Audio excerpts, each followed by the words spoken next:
বিসমিল্লাহির রহমানির রহিম। দক্ষিণ পৈতলা যুব সমাজ কর্তৃক আয়োজিত মাদক বিরোধী শেখ আব্দুল সালাম স্মৃতি ফুটবল টুর্নামেন্টের এক মাস ব্যাপী যে খেলা হয়েছে, তার ফাইনাল খেলা আজকে ইউনাইটেড স্পোর্টিং ক্লাব এবং 7 স্টার স্পোর্টিং ক্লাবের যে উত্তেজনামূলক খেলা হয়েছে। আমি দুই পক্ষকে আমার পক্ষ থেকে অভিনন্দন এবং শুভেচ্ছা জানাচ্ছি। যেহেতু খেলাধুলাতে হার জিত থাকবেই এবং ফাইনালি আমরা দেখলাম যে টাইব্রেকারে ইউনাইটেড স্পোর্টিং ক্লাব জয়লাভ করেছে। আমার পক্ষ থেকে ইউনাইটেড স্পোর্টিং ক্লাবকে অভিনন্দন এবং শুভেচ্ছা, এবং একই সাথে যারা রানার্স আপ হয়েছে তাদেরকে অভিনন্দন ও শুভেচ্ছা। সত্যিকার অর্থে এই যে মরহুম আব্দুল সালাম, আমি নিজে অন্যদা স্কুলের ছাত্র ছিলাম। উনি একজন খুবই মিশুক মানুষ ছিল এবং ওই সময়ে অন্যদা স্কুলে যারা ছিল সবাই ওনাকে এক নামে চিনত এবং সবার সাথে ওনার একটা ভালো সম্পর্ক ছিল। আমি ওনার আত্মার মাগফিরাত কামনা করি এবং আল্লাহর কাছে দোয়া চাই আল্লাহ যাতে ওনারা বেহেশত নসিব করেন।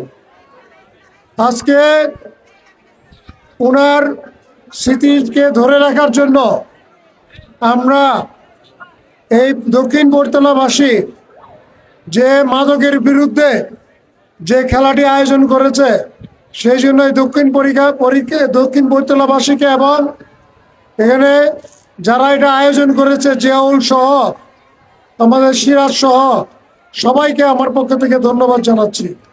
আপনারা জানেন মাদক একটা ভয়াবহ সমস্যা।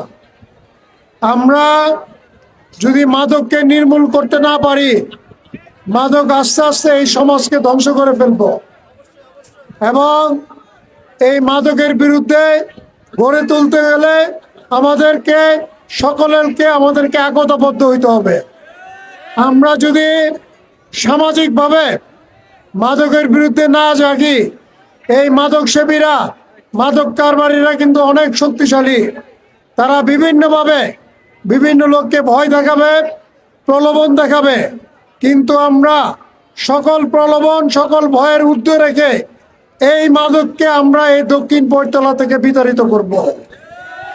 আমরা কয়েকদিন আগে কাজীপাড়াতে আমরা একটা মিটিং করেছিলাম প্রশাসনের লোক সহ। আমরা দেখেছি যে কাজীপাড়াবাসীও মাদকের বিরুদ্ধে, এবং সত্যিকার অর্থে মাদককে যদি আমরা সামাজিকভাবে সকলে মিলে প্রতিরোধ করে তুলতে পারি, অবশ্যই এই ব্রাহ্মণবাড়িয়া থেকে মাদক বিতাড়িত হবে। এবং সেই ব্যাপারে আপনাদের সহযোগিতা কামনা করি। এই যে আজকে যুব সমাজরা আমি দেখলাম এই মাঠের চারিদিকে তারা এই টিনের চাল পর্যন্ত দর্শকরা ছিল। তাদেরকে যদি আমরা এই ঘরের এই সোশ্যাল মিডিয়া কিংবা এই মাদক থেকে আমরা খেলার মাঠে নিয়ে আসতে পারি, তাইলেই কিন্তু আমরা এই মাদককে আমরা দূরে সরাতে পারবো। তাই এই খেলাকে উৎসাহিত করার জন্য আমি এই দক্ষিণ বৈতলাবাসীকে বলবো যে আগামী দিনে শুধু ফুটবল খেলা নয়, ক্রিকেট খেলা, ব্যাডমিন্টন খেলা, কাবাডি খেলা থেকে শুরু করে এই তরুণ সমাজ যুব সমাজকে খেলাধুলাকে উৎসাহিত করার জন্য যত ধরনের পদক্ষেপ নেবে দক্ষিণ বৈতলাবাসী, আমি আপনাদের পাশে এসে দাঁড়াবো। এবং এখানে জিয়াউল অনেকগুলা কথা বলেছে, এটা হাই স্কুলের কথা বলেছে, আমাদের হিন্দু সম্প্রদায়ের জন্য তাদের পূজা দাফন করার জন্য সৎকার করার জন্য কথা বলেছে, রাস্তাঘাটের কথা বলেছে, আমরা একটা ফুটবল খেলার মাঠের কথা বলেছে। আপনারা যদি সুনির্দিষ্টভাবে আমাদের কাছে একটা লিখিত দেন, কোথায় আপনারা মাঠ দিবেন, কোথায় জায়গা, কোথায় স্কুল দিবেন, আমি আমার তরফ থেকে যতটুক চেষ্টা এই এলাকাতে একটা হাই স্কুল করবো ব্যাপারে চেষ্টা চালিয়ে যাবো। এবং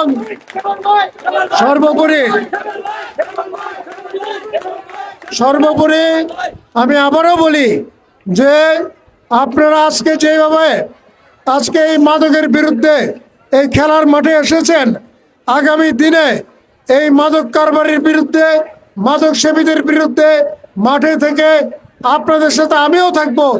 এই মাদককে এই পৈতলা থেকে নির্মূল করার প্রত্যাশা রেখে সবাইকে ধন্যবাদ জানিয়ে আমি আমার বক্তব্য শেষ করলাম। খোদা হাফেজ। বাংলাদেশ জিন্দাবাদ। বাংলাদেশ জাতীয়তাবাদী দল জিন্দাবাদ। আসসালামু আলাইকুম।